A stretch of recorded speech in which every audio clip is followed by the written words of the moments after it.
मैंने तुमसे कहा ना सोनिया कि मैं 2 साल के अंदर अदिति को तलाक दे दूंगा। वॉशरूम से निकलते ही अदिति के कान और आंखें दोनों उस आवाज के मालिक की तरफ चले गए थे। अदिति यानी अदिति वाधवा, अभी थोड़ी ही देर में जिसके हाथों में मेहंदी लगने वाली है और कल शादी भी हो जाएगी। दूधिया रंग, लंबा कद, घने काले बालों वाली अदिति की खूबसूरती और स्मार्टनेस हर किसी को उसका कायल बना ही देती थी। लेकिन वो तो अपनी जिंदगी एक ऐसे आदमी को सौंपने जा रही थी जिससे वो कई बरसों से मिली ही नहीं थी, क्योंकि बचपन के खेल खिलौने वाले दिनों के बाद उन दोनों को कभी साथ आने का मौका ही नहीं मिला। पर हाँ, उन दिनों और उसके साथ की ढेरों यादें अब भी उसने अपने दिल में संभाल कर रखी हुई थी और उन्हीं यादों पर यकीन करके उसने इस शादी के लिए हाँ कर दी थी। लेकिन फिलहाल तो उसकी फटी हुई आंखें दरवाजे की ओट से उस चेहरे पर ही जमी हुई थी और उसके मुंह से बस एक ही शब्द निकल पाया, कुणाल। हाँ, ये कुणाल धवन ही तो था, कल जिसके साथ अदिति की शादी होने वाली थी। 6 फुट की लंबाई, भूरे बाल और नीली आंखों वाला गोरा चिट्टा, वही अरबपति कुणाल धवन जिसके एक इशारे पर हर लड़की अपना दिल उसके कदमों के नीचे बिछाने के लिए तैयार हो जाती थी। लेकिन दुख, सदमा, घबराहट, डर, एक साथ सारे भाव अदिति के चेहरे पर आने जाने लगे। लेकिन कुणाल ने खुद ही तो शादी के लिए हाँ की थी, फिर वो मेरे साथ ऐसा कैसे कर सकता है? नहीं, वो अपनी बचपन की दोस्त को धोखा नहीं दे सकता। सिर्फ उन चंद शब्दों ने जैसे ही एक झटके में अदिति के विश्वास की कतरनी कर दी। उसका चेहरा पीला होते होते सफेद पड़ने लगा। उसकी आंखें तो अब भी खुली हुई थी, लेकिन उनमें आंसुओं के आ जाने के कारण सब कुछ धुंधलाता चला जा रहा था। उन 2 पलों में ही अदिति की जिंदगी तार तार होने लगी थी। शरीर बेजान होकर उसी हालत में खड़ा रह गया था, इसलिए ना चाहते हुए भी एक बार फिर उसके कानों में कमरे से आ रही आवाजें जाने लगी थी। 2 साल कुणाल, तुम्हारे कहने का मतलब है कि जिस बात के होने का मैं 2 सेकंड के लिए भी नहीं सोच सकती, उस बात को मुझे 2 साल तक बर्दाश्त करना पड़ेगा। तुम मेरे साथ ऐसा कैसे कर सकते हो? साफ समझ में आ रहा था कि ये आवाज जिस लड़की की थी उसका मूड बिगड़ा हुआ था। दरवाजे के पूरी तरह से बंद ना होने के कारण अदिति को उस लड़की के चेहरे की झलक भी मिल गई। सोनिया झावेरी, ये तो सोनिया झावेरी है। सोनिया झावेरी फैशन दीवा और हिंदी और तेलुगु फिल्म की मशहूर हीरोइन, जो एक्टिंग से ज्यादा अपनी खूबसूरती और स्टाइल के लिए चर्चा में रहती थी। दिख रहा था कि यहाँ तक कि कुणाल धवन भी उसके हुस्न के जादू से अपने आप को बचा नहीं पाया था। लेकिन अदिति के लिए अभी ये बातें मायने नहीं रखती थी, क्योंकि इस वक्त उसकी जिंदगी दांव पर लगी हुई थी। तो क्या कुणाल और सोनिया के बारे में उड़ रही वो अफवाहें हकीकत थी? क्या ये दोनों वाकई में एक दूसरे को डेट कर रहे हैं? लेकिन कुणाल की सोच में अदिति की इन फीलिंग्स के लिए कोई जगह नहीं थी। ये मेरा नहीं, माँ का फैसला है सोनिया, और तुम तो जानती हो कि चाहे कुछ भी हो जाए मैं उनकी बात टाल नहीं सकता। इस बार कुणाल के कहे हुए इन शब्दों के बाद शक की कोई गुंजाइश ही नहीं बची थी कि इस बंद कमरे के अंदर अदिति के भरोसे के टुकड़े टुकड़े किए जा चुके थे और अब उसको पानी से निकाली हुई मछली की तरह तड़पते हुए भी जिंदा रहने का फरमान सुनाया जा रहा था। जिन 7 फेरों को वो 7 जन्मों का साथ समझकर बैठी हुई थी, असल में कुणाल के लिए तो वो गठबंधन वाकई में एक बंधन ही था, जिससे खुद को आजाद करने के लिए उसने 2 साल का समय मुकर्रर किया था। लेकिन फिर भी ये मौका ऐसा नहीं था कि अदिति अपने दुखों का मातम बना पाती, क्योंकि इतनी बड़ी वजह का खुलासा हो जाने के बावजूद उसके पास इस शादी को करने की उससे भी बड़ी वजह मौजूद थी। कुणाल और सोनिया के बीच में बातें अभी भी चल ही रही थी, लेकिन अदिति के लिए आगे कुछ भी जानना और समझना जरूरी नहीं रह गया था। क्या ये सब मेरे साथ ही होना जरूरी था? सालों बाद जिंदगी में कुछ अच्छा होने जा रहा था, पर एक बार फिर पता नहीं किसकी नजर लग गई। मैं ही बेवकूफ थी। कैसे सोच लिया कि मेरी तरह कुणाल भी अब तक बचपन के दिनों में ही जी रहा होगा। जो अदिति अभी कुछ देर पहले ही इस रास्ते पर कुलाजे भरती हुई आई थी, अब उसको वापस लौटने के लिए दीवार का सहारा लेना पड़ रहा था। लेकिन फंक्शन वाले कमरे तक पहुंचते पहुंचते उसने अपने आप को संभालने की पूरी कोशिश की, पर तभी उसके भाई सचिन को अपनी बहन की उदासी समझ में आ गई। क्या बात है आदू, तू ठीक तो है ना? सचिन का सवाल सुनकर अदिति को अपने उन खोखले सपनों की दुनिया से बाहर आना ही पड़ा। हाँ हाँ भाई, मैं बिल्कुल ठीक हूँ। वो मुझे इतने भारी भरकम कपड़े पहनने की आदत नहीं है ना, इसलिए थोड़ा अनकंफर्टेबल महसूस कर रही थी। अदिति ने ऐसा बहाना बनाया कि सचिन के पास उसके ऊपर अविश्वास करने की कोई वजह नहीं थी, क्योंकि वो अपनी सादगी पसंद बहन को अच्छी तरह से जानता था। इसके बाद अदिति अपनी पलकों को झुकाते हुए कमरे के अंदर चली गई, लेकिन वहाँ माया आंटी यानी कि कुणाल की माँ माया धवन को देखते ही कुछ हड़बड़ा गई। अरे माया आंटी आप?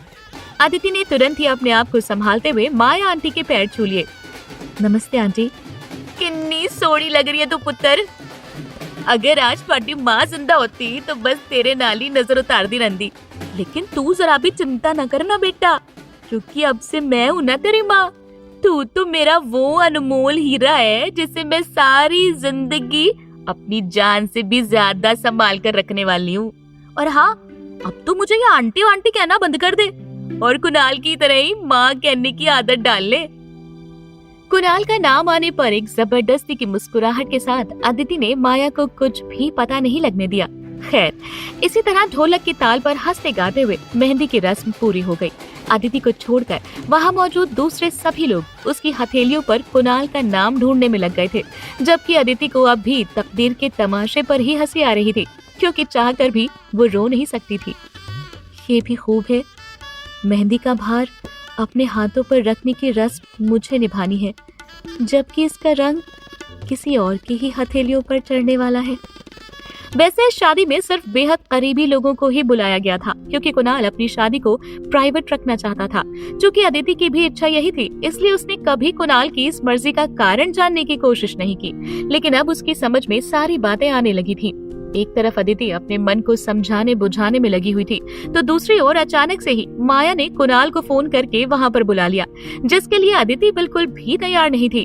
अब माँ ने बुलाया था तो कुणाल को तो आना ही था। क्या बात है माँ, आपने बुलाया? कुणाल की रौबदार आवाज सुनकर अदिति के साथ बाकी लोगों की निगाहें भी उसकी ओर ही टिक गई। कितना तरस रही थी मैं तुम्हारी इसी आवाज को सुनने के लिए, पर अभी अभी बाहर कमरे में भी तो तुम ही बोल रहे थे। तुमने तो हमारे रिश्ते को 2 साल के वारंटी पीरियड में डाल दिया कुणाल। अदिति चाहकर भी अपने आप को उन बातों से बाहर नहीं निकाल पा रही थी, जबकि कुणाल उसके इन ख्यालों से पूरी तरह से बेख्याल होकर उसके करीब आकर खड़ा हो चुका था और माया ने जिस काम के लिए उसको बुलाया था वो बताने लगी। मैनू लगता है कि तुम दोनों को तो एक दूसरे को जानने का मौका ही नहीं मिला अब तक। अपनी माँ की बात सुनकर कुणाल ने कहा, उसकी क्या जरूरत है माँ? वो टेंशन तू मेरे उत्ते छड़ दे। मैनू पता है कि आजकल लड़के और लड़कियां शादी से पहले एक दूसरे को अच्छी तरह से समझ लेना चाहते हैं, पर मेरे बच्चों को वो मौका ही नहीं मिल पाया। और अब तो तुसी दोनों लोग शादी की रस्में भी पूरी कर लोगे। कोई गल नहीं, आज का वक्त तो है ना तुहाडे नाल, इसलिए जिन्नी गल्ला करनी है कर लो। अपनी आदतें, पसंद नापसंद सब कुछ जान लो, क्योंकि कल से उसी के हिसाब से अपनी जिंदगी को जीना शुरू करना होगा तुम दोनों को। असल में कुणाल के लिए ये माया का ऑर्डर था और फिर एक एक करके कमरे में मौजूद सभी लोग बाहर निकल गए। अब वहाँ पर बस कुणाल और अदिति ही रह गए थे। कुछ देर की चुप्पी के बाद कुणाल ने बिना किसी लाग लपेट के अपने मन की बात अदिति से सीधे सीधे कर दी। मैं तुमसे शादी नहीं करना चाहता। इसी सच के कारण अदिति अब तक दुखी थी, इसलिए अभी भी उसके मुंह से एक शब्द भी नहीं निकल पाया। हाँ, मन में वो ये जरूर बना रही थी कि अभी अभी जो कुछ भी उसने बाहर सुना था वो झूठ साबित हो जाता, पर कुणाल ने ऐसा कुछ नहीं होने दिया और वो तो अभी भी अपनी बात को पूरी करने में लगा हुआ था। पूछोगे नहीं क्यों?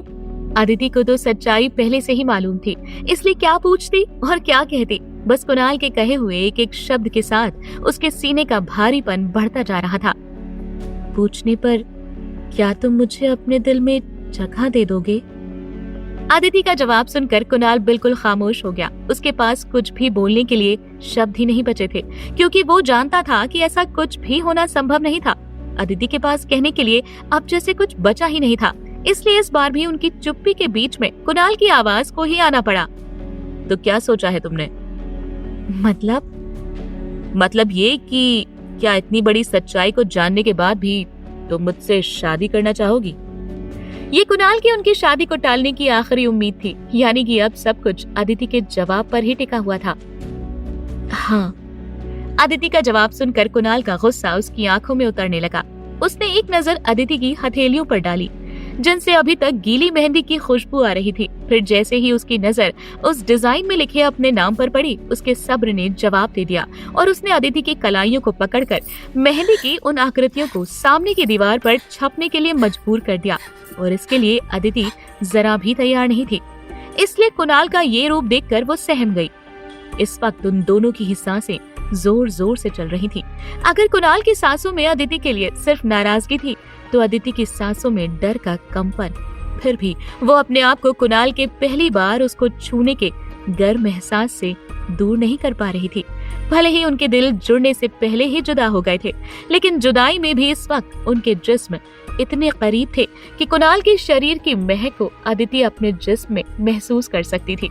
इतनी देर में पहली बार उसने बेहद आस भरी नजरों से कुणाल की ओर देखा, लेकिन कुणाल की आंखों में अदिति के लिए कोई रहम नहीं था। अब उसको अदिति एक लालची औरत दिख रही थी।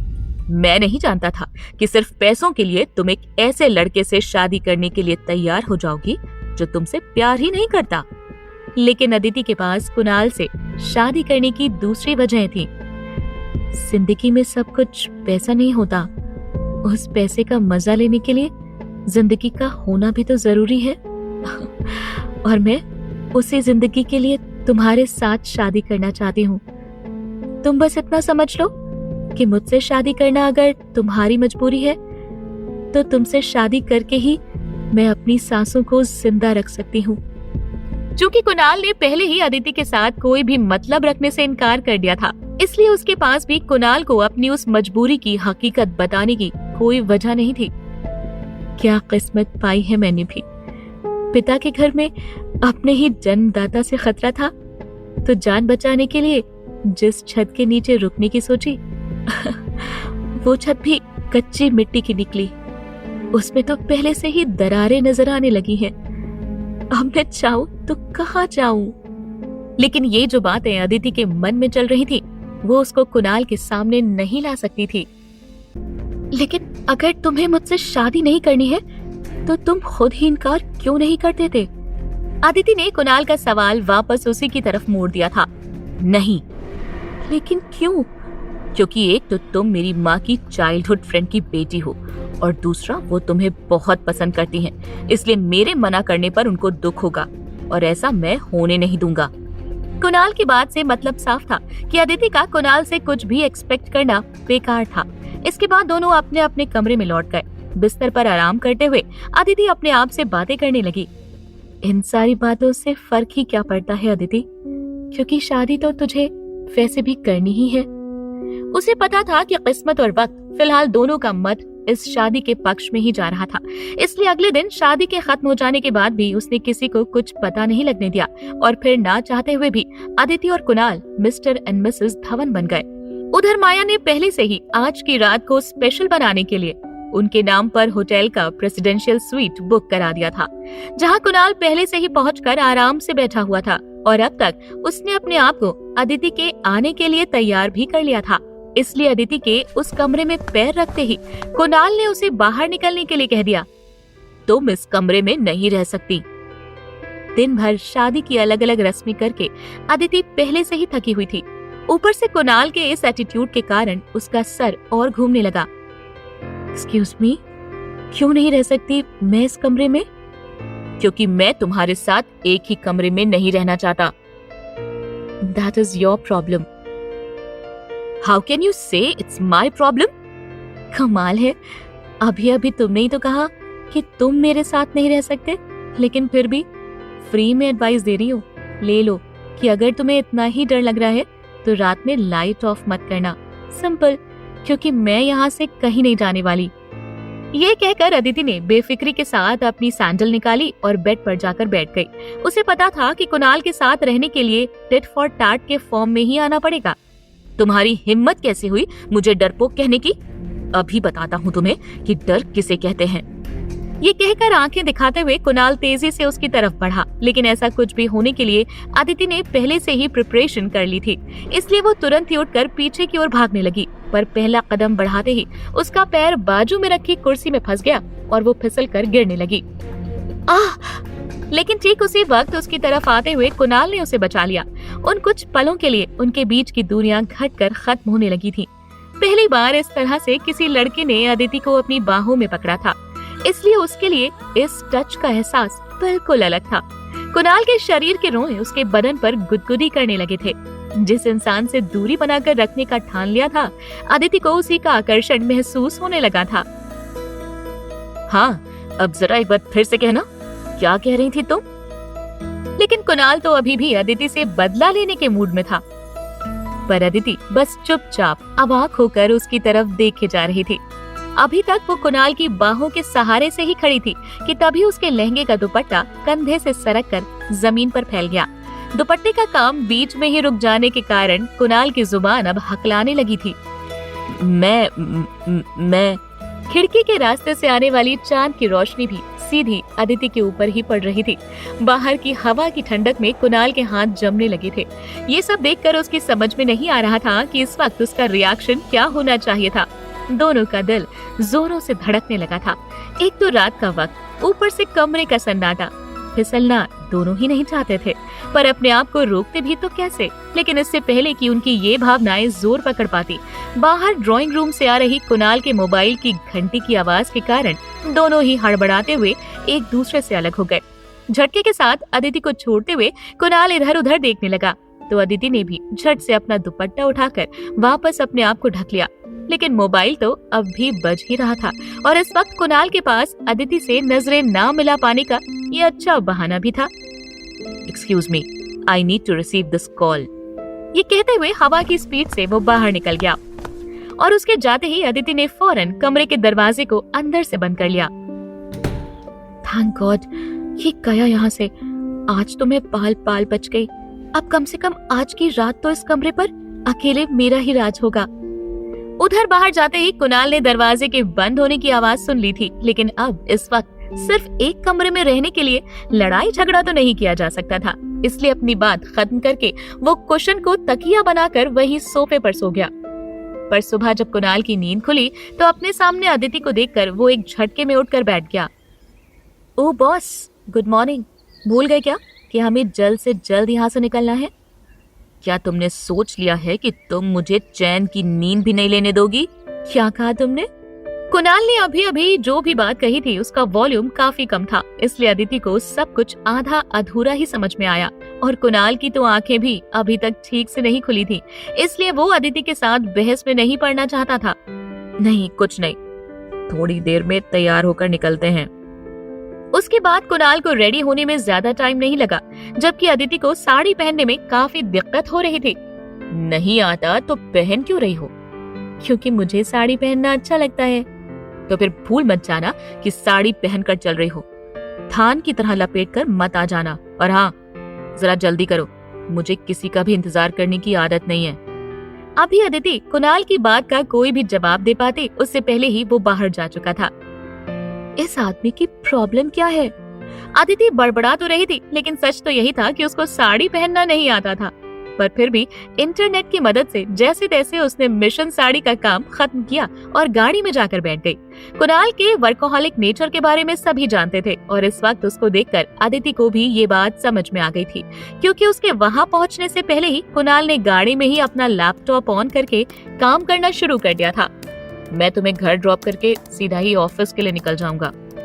उसने स्क्रीन की तरफ देखते देखते अदिति से ये बात कही, पर ये क्या हुआ, क्योंकि ड्राइवर तो गाड़ी घर की तरफ लेकर जा ही नहीं रहा था।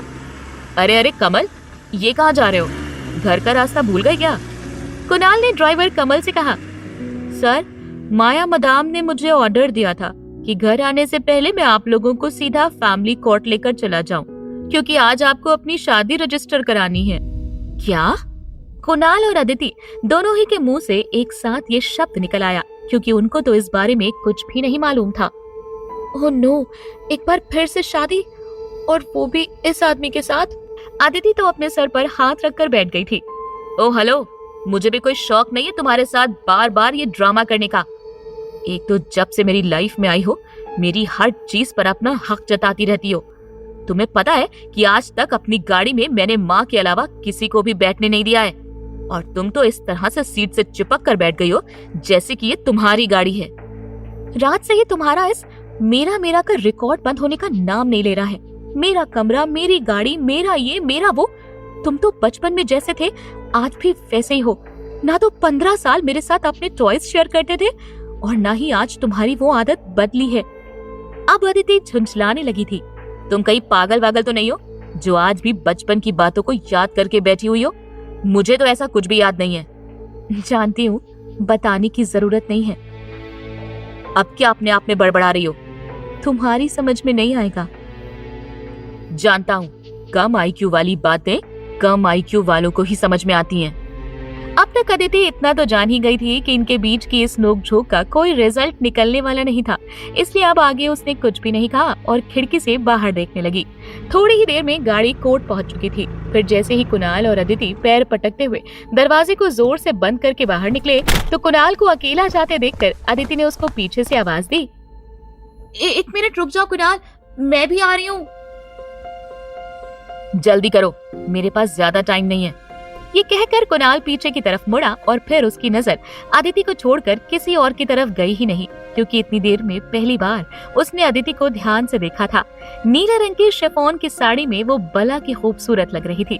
साड़ी के भीतर से झांकते उसके गोरे गोरे अंगों ने अपने आप ही कुणाल को रात की याद दिला दी। एक बार फिर से वो खुद को रात की तरह सर्द महसूस करने लगा था, पर तब तक उनके बीच की बिगड़ी हुई केमिस्ट्री वहाँ मौजूद लोगों की नजर में आ चुकी थी।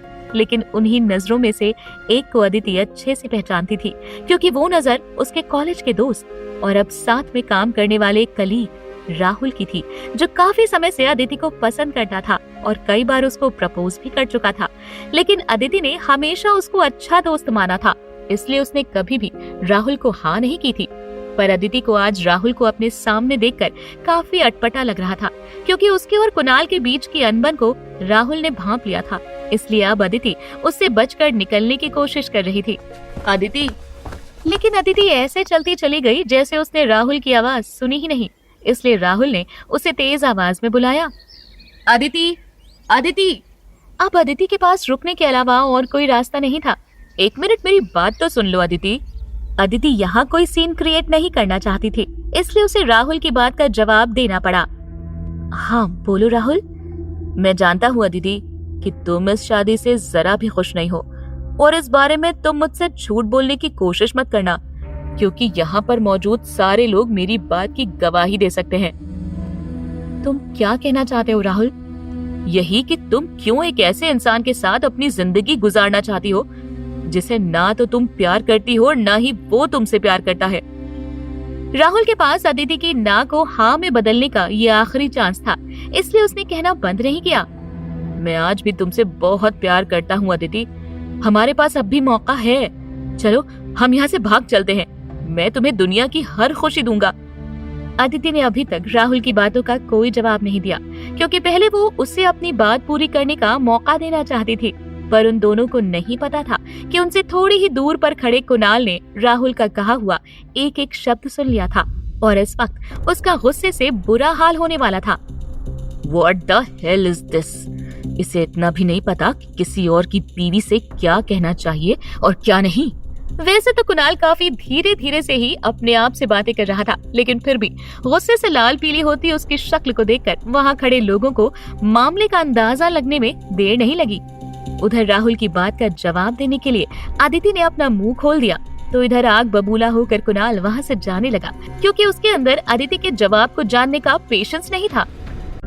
लेकिन कुणाल के जाने का पता अदिति को नहीं लग पाया था, क्योंकि वो तो राहुल की बातों का जवाब देने में लगी हुई थी। तुम सिर्फ मेरे अच्छे दोस्त हो राहुल, मैंने तुमसे कभी प्यार नहीं किया। अब मेरी शादी हो चुकी है और मैं अपनी शादी में खुश हूँ, इसलिए जो कुछ भी तुम सोच रहे हो वैसा कभी नहीं हो सकता। इसके बाद राहुल की तरफ देखे बगैर अदिति कुणाल के पास जाने लगी, लेकिन वो तो वहाँ था ही नहीं। कुणाल कहीं नजर नहीं आ रहा। कहीं उसने मेरी और राहुल की बात सुन तो नहीं ली, जिसकी वजह से वो लौट गया हो। इसके बाद कुणाल को ढूंढते ढूंढते वो कोर्ट रूम के अंदर चली गई, जहाँ पर कुणाल सामने ही कुर्सी पर बैठा नजर आया। ये लो, तुम यहाँ बैठे हुए हो और मैं समझ रही थी कि तुम तो बचकर भाग निकले। ये कहते हुए अदिति को थोड़ी हंसी आ गई। और मुझे लगा था कि तुम उस लड़के के साथ भाग जाओगी। इस बार कुणाल ने नहले पे दहला मारकर बाजी अपने नाम कर ली थी, लेकिन लग रहा था कि अदिति को उसकी ये बात पसंद नहीं आई। तभी तो उसको घूरते हुए धीरे से बड़बड़ाने लगी। अपने ही जैसा समझ रखा है क्या मुझे भी?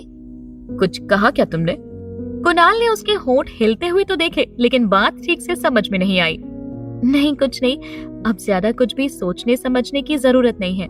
चलो चलकर उस काम को खत्म कर लेते हैं जिसके लिए हम यहाँ पर आए थे। बोलने के बाद अदिति और कुणाल ने रजिस्टर में साइन करके अपनी उस बेमन की शादी पर कानूनी ठप्पा भी लगा दिया। वहाँ से निकलते ही अदिति के कहने पर ड्राइवर कमल ने गाड़ी उसके फ्लैट की ओर मोड़ दी। लेकिन वहाँ जाकर करना क्या है? कुणाल ने पूछा। मुझे अपना सामान लेना है, आदिति ने कट टू कट जवाब दिया। उसके बाद उसके फ्लैट तक पहुँचने में उन लोगों को ज्यादा समय नहीं लगा। क्या मुझे भी साथ चलना होगा? तुम्हारी मर्जी, कहते हुए अदिति कुणाल का इंतजार किए बिना ही जाने लगी। लेकिन तभी लिफ्ट में अपने साथ कुणाल को देखकर उसको कहीं न कहीं अच्छा लगा। मैंने सोचा कि क्यों ना एक बार उस जगह को भी देख लिया जाए जहाँ पर तुम रहती थी। डेफिनेटली, ये कुणाल की अदिति को एक्सक्यूज देने की कोशिश थी। मेरे साथ आकर एहसान दिखाने की जरूरत नहीं है। पर अदिति का रूखा जवाब सुनकर कुणाल चुप हो गया और फिर कुछ ही मिनटों के अंदर वो लोग अदिति के उस 1 BHK फ्लैट में पहुंच गए, जहां पर वो पिछले कई सालों से रह रही थी। कुणाल घूम घूम कर पूरे फ्लैट के चक्कर लगा रहा था, जबकि अदिति अपना सामान पैक करने में लगी हुई थी कि तभी कुणाल से पूछे बिना नहीं रहा गया। एक बात बताओ कि तुम अपनी फैमिली के साथ क्यों नहीं रहती? माँ बाप भाई बहन सब है फैमिली में, तो फिर तुम उन लोगों से अलग क्यों थी, जबकि तुम्हारा घर भी यहाँ से कुछ ही मिनटों की दूरी पर है? हर चमकती हुई चीज सोना तो नहीं होती ना कुणाल। इसी तरह से ये भी जरूरी नहीं कि जो कुछ भी बाहर से दिख रहा हो अंदर से भी वैसा ही हो। लेकिन छोड़ो, मैं भी किसको समझा रही हूँ। अदिति की बात में एक साथ कई जवाब छुपे हुए थे, जिनको समझना और ना समझना कुणाल के ऊपर था। उधर कहने को तो अदिति ने कह दिया था, लेकिन उसके दिल की सारी सच्चाई का पता था। कैसे कहूँ तुम्हें कि मेरी जिंदगी को सबसे ज्यादा खतरा मेरे अपने पिता से ही है, इसलिए उनके साथ रहना तो दूर, मैं तो उनके आसपास खड़ी होने का भी नहीं सोच सकती। शादी से पहले ही तुम्हारे दिल की बात जानने के बाद भी तुमसे शादी करने के पीछे भी मेरी यही मजबूरी थी। लेकिन अदिति को अपने मन के भावों को छुपाना अच्छी तरह से आ चुका था, पर वो नहीं जानती थी कि कुछ मिनटों पहले उसका दिया हुआ जवाब कुणाल को टाल नहीं पाया था। कुछ तो है जो अदिति मुझे बताने से बच रही है। यह अपने पेरेंट्स के साथ नहीं रहती और इसके पेरेंट्स अपनी ही बेटी की शादी में नहीं आए। लेकिन ऐसा भी क्या हो सकता है? लेकिन काफी देर तक सोचने के बाद भी कुणाल के हाथ में कोई सिरा नहीं लगा। इस बीच अदिति ने अपनी पैकिंग खत्म कर ली और सारे सामान को एक जगह पर रख दिया, सिर्फ 2-4 बैग्स को छोड़कर। अरे, उन बैग्स को तो ले लो, कुणाल ने उस कॉर्नर की तरफ देखते हुए कहा। नहीं, वो सामान यही रहने दो। वैसे भी 2 साल के लिए इतना सब कुछ लेने की जरूरत ही क्या है। अदिति को खुद भी नहीं समझ में आया कि इतने बड़े राज को कैसे उसने एक झटके में बाहर निकाल दिया। इसलिए बात के खत्म होते होते उसे अपनी गलती समझ में आ गई और वो कुणाल की तरफ देखने लगी। 2 साल? अदिति के मुंह से निकले शब्दों को सुनकर कुणाल की आवाज में सरप्राइज और शॉक दोनों का रिएक्शन एक साथ आ गया, क्योंकि 2 साल वाली चर्चा तो उसने उसके साथ कभी छेड़ी ही नहीं। लेकिन अदिति का अब बात को खुलकर करना जरूरी था। हाँ, भूल गए क्या? तुम ही ने तो सोनिया से वादा किया था कि तुम सिर्फ 2 सालों के लिए ही ये शादी कर रहे हो, उसके बाद मुझे तलाक दे दोगे। लेकिन उसका इतना कहना भी कुणाल के लिए किसी धक्के से कम नहीं था, क्योंकि ये बात तो उसने सोनिया से होटल के कमरे में अकेले में कही थी। पर अदिति इस बारे में कैसे जानती थी, इसलिए अभी तक उसके चेहरे से हैरानी के एक्सप्रेशंस जा नहीं पा रहे थे। No need to be surprised Kunal, क्योंकि जब तुम अपनी उस गर्लफ्रेंड सोनिया झावेरी से बातें कर रहे थे, तब मैं उस कमरे के बाहर ही खड़ी थी और मैंने सब सुन भी लिया था। अदिति के पास कुछ भी छुपाने की वजह नहीं थी। उसकी आवाज में गंभीरता तो थी ही, लेकिन समझ में आ रहा था कि उस दिन अचानक से लगे झटके से वो अब उभर चुकी थी। So you know about Sonia and me? Kunal तो सोच भी नहीं सकता था कि उसके और सोनिया के बारे में किसी को भी किसी तरह से सब कुछ पता होगा, इसलिए उसके सामने हुआ ये खुलासा किसी जबरदस्त झटके से कम नहीं था। Yes, I saw her with you, but don't worry, तुम्हारा ये सीक्रेट ही रहेगा, क्योंकि ये शादी अगर तुम्हारी मजबूरी है तो मैं भी तुम्हारी वाली नाव में ही सवार हूँ, इसलिए तुम्हारी 2 साल वाली बात पर मुझे कोई एतराज नहीं है। कुणाल की जुबान से अब एक भी शब्द नहीं निकल पाया था, लेकिन उसका कारण ये भी था कि उसका ध्यान अदिति की कही हुई दूसरी बात की ओर चला गया था। आखिर इसकी ऐसी कौन सी मजबूरी हो सकती है? पता नहीं, अदिति से जुड़ी बातें मुझे कॉम्प्लिकेटेड क्यों फील होती हैं। लेकिन इसके बाद उन दोनों के बीच खामोशी हो गई थी। दोनों ने मिलकर अदिति का सामान गाड़ी में रखवाया और कमल ने स्टीयरिंग व्हील को माया मेंशन की तरफ घुमा दिया। लेकिन बाहर निकलने के पहले कुणाल ने अपने कुछ कहने के लिए अदिति को रोक लिया। 1 मिनट अदिति, मुझे तुमसे कुछ कहना है। हाँ बोलो। वो समझ ही नहीं पा रही थी कि अब उन दोनों के बीच में कहने और सुनने के लिए बचा ही क्या था, क्योंकि जो ढकी छुपी बातें थी अब तो उनके ऊपर भी चर्चा हो गई थी। फिर भी कुणाल के मन की बात को जानना भी तो जरूरी था। Now you know everything about my life, तो तुम किसी भी तरह से मेरे पर्सनल लाइफ में इंटरफेयर करने की कोशिश मत करना, क्योंकि मैं आज भी सोनिया से ही प्यार करता हूँ। कुणाल ने रुकते रुकते ही ये बात कही थी, लेकिन अदिति को समझ में नहीं आया कि ये कुणाल ने उससे रिक्वेस्ट की थी या फिर अपना डिसीजन सुनाया था। खैर, उसको तरीके से क्या लेना देना था जब बात का निचोड़ समझ में आ गया था। पर जवाब में कहती भी तो क्या, इसलिए भी किसी मुस्कान के साथ सर हिलाकर उसने कुणाल की बात मान ली, लेकिन एक कंडीशन के साथ। भूलना मत कुणाल कि ये बात हम दोनों के लिए ही लागू होगी। मुझे याद रहेगा। लेकिन कुणाल को इससे ज्यादा कुछ भी कहने का मौका नहीं मिल पाया, क्योंकि उसकी गाड़ी के आने की आवाज सुनकर घर का पुराना और वफादार नौकर साइमन वहां आ गया। Welcome ma'am. साइमन माया का खास आदमी था और माया की तरफ से अदिति का ध्यान रखने के लिए उसको स्पेशल इंस्ट्रक्शंस मिले थे। अदिति ने मुस्कुराते हुए साइमन को देखा और फिर घर के अंदर चली गई। कुणाल के साथ साथ अदिति भी अपनी उलझनों में इतना उलझी हुई थी कि उसका मूड भी उखड़ा उखड़ा सा लग रहा था। वैसे तो उन्होंने अपनी इस तनातनी को सबसे छुपाने की भरपूर कोशिश की थी, लेकिन माया की अनुभवी आंखों से हकीकत बच नहीं पाई। एक दूसरे के लिए उनके इस बर्ताव को देखकर वो दुखी हो गई। रब जाने इन बच्चों के बीच में मियां बीवी वाला प्यार कब हो पाएगा। लगता है कि अब मैनू ही कुछ करना पड़ेगा, नहीं तो कहीं ऐसा ना हो कि देर हो जाए। नहीं, मैं इस तरह से सब कुछ ठीक होने के इंतजार में अब हाथ पर हाथ रखकर नहीं बैठ सकती। अपने बच्चों की दूरियों ने माया को बेचैन कर दिया था। उसको कोई भी उपाय नहीं सूझ रहा था। हार कर उसने तुरंत ही साइमन को अपने कमरे में बुला लिया। Yes ma'am. साइमन, मेरी गल सुन, तेनू मेरा एक काम करना होगा, लेकिन ध्यान रहे ये बात इस कमरे की दीवारों से बाहर नहीं जानी चाहिए। आप कहकर तो देखिए मैम। इसके बाद माया ने बहुत ही धीरे से साइमन को कुछ बताया, लेकिन सारी बात को सुनने और समझने के बाद उसके चेहरे का रंग ही उड़ गया। ये आप क्या कह रही हैं मैम? अगर कहीं कुणाल सर को इस बारे में पता लग गया तो उसकी टेंशन ना ले, कुणाल को मैं संभाल लूंगी। अभी तो तू वो कर जो मैं कह रही हूँ। साइमन का काम सवाल करना नहीं था, इसलिए वो चुपचाप सर झुकाकर वहां से चला गया। एक ही घर में रहकर 3 लोगों ने आंखों ही आंखों में आज की रात गुजार दी थी, लेकिन सुबह की चाय के साथ जैसे ही साइमन न्यूज़पेपर लेकर आया तो फ्रंट पेज की हेडलाइंस देखकर कुणाल का दिमाग खराब हो गया। What rubbish is this? ये न्यूज़पेपर में कैसे आ गई? जरूर ये उसी का काम होगा। गुस्से में बड़बड़ाते हुए कुणाल सीधा अदिति के सामने जाकर खड़ा हो गया और उसके ऊपर अखबारों के पन्ने फेंक दिए। ये सब क्या है अदिति? अदिति चुपचाप बैठकर नाश्ता कर रही थी, इसलिए उसे किसी भी बात का पता नहीं था। आज के हर एक न्यूज़पेपर में हमारी शादी की खबर छपी है। I was trying to hide this news, but now all in vain. You wasted everything. Why are you silent now? Why don't you say you have done all this? Haven't you? लेकिन अदिति तो खुद भी ऐसा कुछ नहीं होने देना चाहती थी, इसलिए इस खबर से उसको भी शौक लगा था। How is it possible, Kunal? Our marriage was done in a very private way. अब ज्यादा भोली बनने की कोशिश मत करो। I know this is done by you only. When things don't go straight, then you are trying to destroy my reputation. बकवास बंद करो तुम अपनी। मुझे क्या मिल जाएगा ये सब करके? और ध्यान से देखो कि सारे न्यूज़पेपर में हमारी नहीं बल्कि सिर्फ तुम्हारी शादी की खबर छपी है।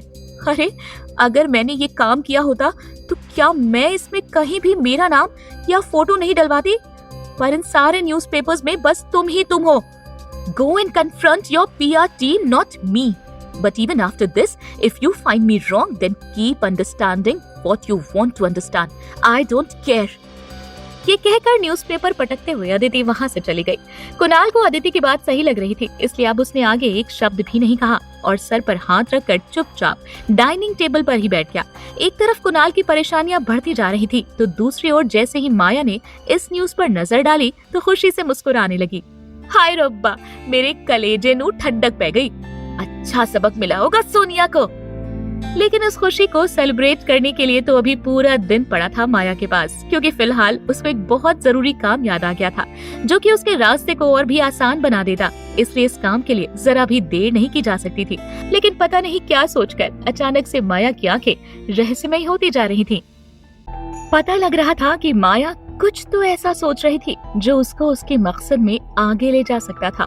और कुछ ऐसे ही इरादे के साथ माया ने कुणाल को अपने कमरे में आने के लिए कहा और कुणाल ने भी अपनी माँ की बात मानने में एक सेकंड भर की देर नहीं की।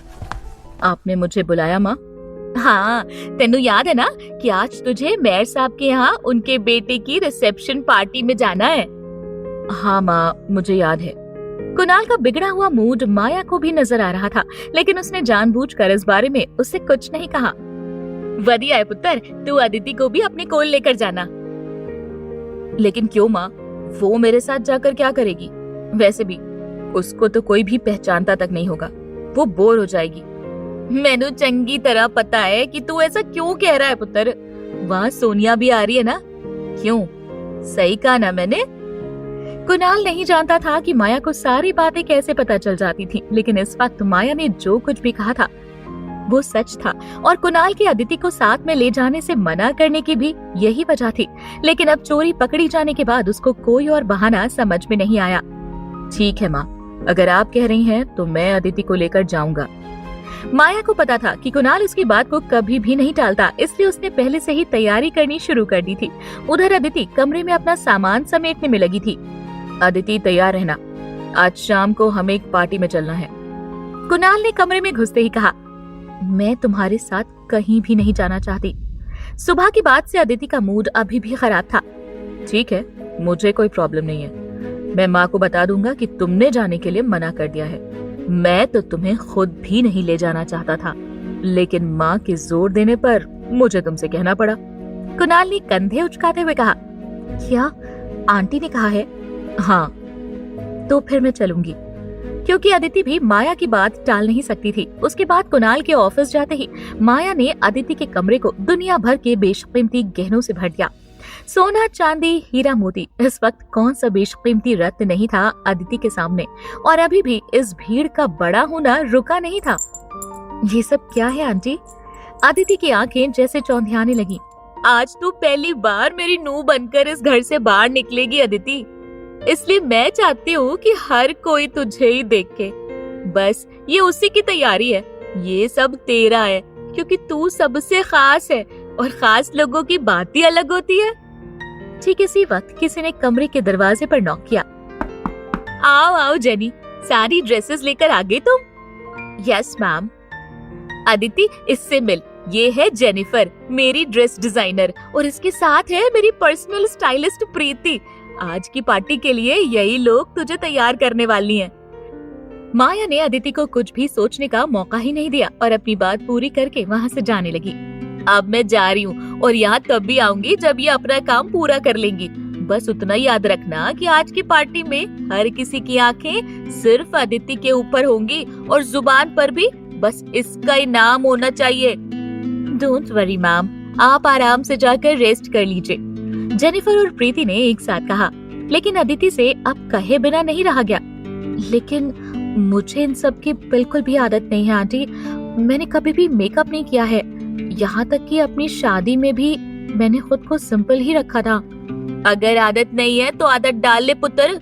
देखना, आज उस पार्टी में मेरी नूह आसमान से उतरी हुई किसी परी से कम नहीं लगेगी। और कुछ ही देर में जेनिफर और प्रीति ने माया की सोच को सच साबित कर दिखाया। फिर जैसे ही शाम को ऑफिस से लौटकर कुणाल ने उसको देखा तो बस देखता ही रह गया, क्योंकि आज तो उसको अदिति की चमक के आगे सोनिया का आकर्षण भी फीका दिख रहा था। बेबी पिंक कलर के फ्लोरल गाउन में अदिति किसी राजकुमारी के जैसी दिख रही थी। इस तरह से क्या देख रहा है कुणाल? ये मेरी बहू और तेरी बीवी अदिति ही है। कितनी सोहनी लग रही है ना ये। पर कुणाल अभी तक लाजवाब होकर ही खड़ा था, यहाँ तक कि अदिति के लिए भी खुद को पहचानना मुश्किल हो गया था। इसलिए हल्की सी मुस्कान के साथ उसने कुणाल की ओर देखा और उसके पास पहुँच गई। चले? हाँ। कुणाल के मुंह से हकलाते हुए बस यही दो शब्द निकल पाए, और फिर जैसे ही दोनों जाने लगे तो एक बार फिर माया को बोलना पड़ा। ये क्या दोस्तों की तरह जा रहे हो तुम लोग?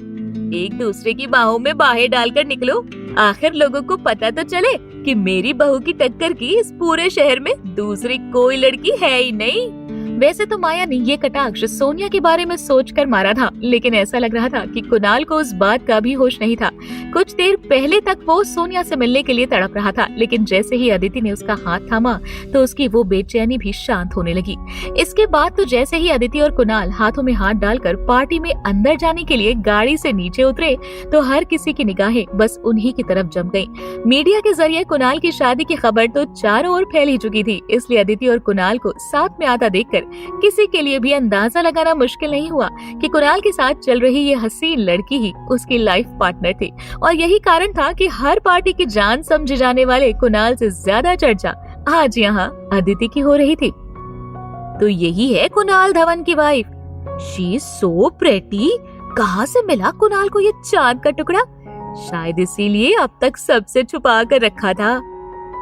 आई मस्ट से कि कुणाल बहुत लकी है।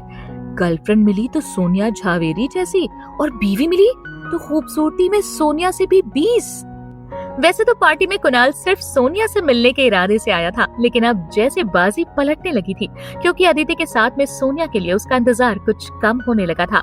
पर तभी वहाँ कुछ ऐसा हुआ जिसके कारण कुणाल अदिति से अपना हाथ छुड़ाने लगा, क्योंकि सामने से उसे सोनिया की दोस्त काजल आती हुई नजर आ गई। काजल वो लड़की थी जिसे कुणाल और सोनिया के बारे में सब कुछ पता था, यहाँ तक कि कई बार एक दूसरे से मिलने के लिए वो लोग उसके फार्म हाउस का भी इस्तेमाल करते थे। सोनिया की तरह काजल भी मशहूर सेलिब्रिटी थी, और उन दोनों की दोस्ती की खबरें भी आए दिन पेज 3 के पन्नों पर पढ़ने को मिल ही जाती थी। इसलिए उसे देखते ही अदिति को कुणाल की हड़बड़ाहट और खुद से दूर जाने की उसकी कोशिश का कारण समझने में देर नहीं लगी। हाथ छोड़कर जाने की कोशिश भी मत करना कुणाल। लग रहा है कि तुम भूल रहे हो कि हमें एक दूसरे का हाथ पकड़कर रखने का ऑर्डर माँ ने दिया है। सोचो, अब अगर उनको इस बात के बारे में कुछ भी पता लग गया तो तुम्हारा क्या होगा? मतलब साफ था कि कुणाल को ब्लैकमेल किया जा रहा था और वो कुछ कर भी नहीं सकता था। इसलिए बेबस होकर अदिति की तरफ देखता रह गया, क्योंकि उसे जरा भी उम्मीद नहीं थी कि अदिति उसके साथ ऐसा भी कुछ कर सकती थी। कुछ देर के लिए कुणाल के दिमाग में सोनिया का चेहरा हल्का जरूर पड़ गया था, पर फिर भी वो उसे नाराज करने या खोने के लिए बिल्कुल तैयार नहीं था। लेकिन वो अदिति का हाथ भी तो नहीं छोड़ सकता था। तुम मेरे साथ ऐसा कैसे कर सकती हो अदिति? देखना, इसका बदला तो मैं तुमसे लेकर ही रहूंगा। लेकिन आज तो मौका मुझे मिला है, इसलिए बस चेहरे पर स्माइल लाकर मेरे साथ खड़े रहो। लेकिन इतनी देर में काजल उनके करीब पहुंच गई। हो, तो तुम ही हो वो अदिति? वैसे आप मुझे मिसेस अदिति कुणाल धवन भी कह सकती हैं, क्योंकि आज से मैंने अपना नया सिग्नेचर यही कर लिया है। अपनी बात पूरी करके अदिति ने कुणाल के हाथों को और भी जोर से अपनी तरफ खींच लिया। सोनिया के कहने के मुताबिक काजल ने तो अदिति को सिंपल लड़की ही समझा था, पर यहाँ तो वैसा कुछ भी नहीं दिख रहा था। ज्यादा उड़ो मत, क्योंकि बस कुछ ही देर में सोनिया यहाँ आने ही वाली है। मिसेस अदिति कुणाल धवन, उसके बाद देखते हैं कि तुम्हारा ये मिस्टर कुणाल धवन नजर भी आएगा या नहीं। तभी उस हॉल में चारों ओर सोनिया झावेरी के आने का शोर फैलने लगा। वैसे कुणाल और सोनिया के अफेयर की खबरें तो हर किसी को पता ही थी। ऐसे में खास तौर से मीडिया की नजर इस बात पर भी थी कि कुणाल को अदिति के साथ देखने के बाद सोनिया का रिएक्शन क्या होने वाला था। लेकिन सोनिया तो गाड़ी से उतरते वक्त ही लड़खड़ाने लगी। साफ पता चल रहा था कि उसने काफी ज्यादा शराब पी रखी थी। कुणाल आगे बढ़कर सोनिया को संभालना चाहता था, पर अदिति का हाथ थाम के रखना भी उसकी मजबूरी थी। ये तुम क्या कर रही हो अदिति? तुम अच्छी तरह से जानती हो कि मैं सोनिया से प्यार करता हूँ, और इस वक्त उसे मेरी जरूरत है। मैं तो सिर्फ तुम्हें तुम्हारी माँ की बात मानने के लिए कह रही हूँ। अगर नहीं माननी है तो जाओ अपनी सोनिया के पास, लेकिन फिर अगर बाद में उन्होंने तुमसे कुछ भी पूछा तो मुझे ब्लेम मत करना। कुणाल के पास अदिति की बात मानने के अलावा दूसरा कोई भी चारा नहीं था, इसलिए मन महसूस कर वो उसके साथ ही खड़ा रहा। ये सब देखकर पार्टी में आए लोगों के लिए एक बात तो कंफर्म हो गई थी कि कुणाल और सोनिया की एक साथ डेटिंग की खबरें बिल्कुल बेबुनियाद थी। उधर इस वक्त जो भी कुछ हो रहा था उसकी उम्मीद तो सोनिया ने भी नहीं की थी, इसलिए वो नशे में ही कुणाल और अदिति के पास आ गई। कांग्रेचुलेशंस मिस्टर कुणाल धवन, शादी मुबारक हो। वैसे बीवी ठीक ही ठाक ढूंढी है तुमने पर क्या तुम्हें खुश करना आएगा इसे? अगर कोई भी प्रॉब्लम हो तो मेरे पास भेज देना, मैं सिखा दूंगी।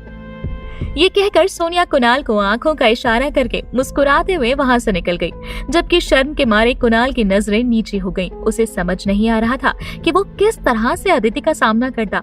वैसे तो अदिति को भी सोनिया की बातें बुरी लगी थी, लेकिन फिर भी उसने कुणाल का हाथ और साथ दोनों ही नहीं छोड़ा। उसके बाद पार्टी में कुछ देर तक मस्ती करते हुए सोनिया वहां से जाने लगी, लेकिन इससे पहले कि अभी वो अपनी गाड़ी तक पहुंच भी पाती, न जाने कहां से कुणाल के बिजनेस राइवल और दुश्मन संजय ने आकर उसके सर पर बंदूक तान दी।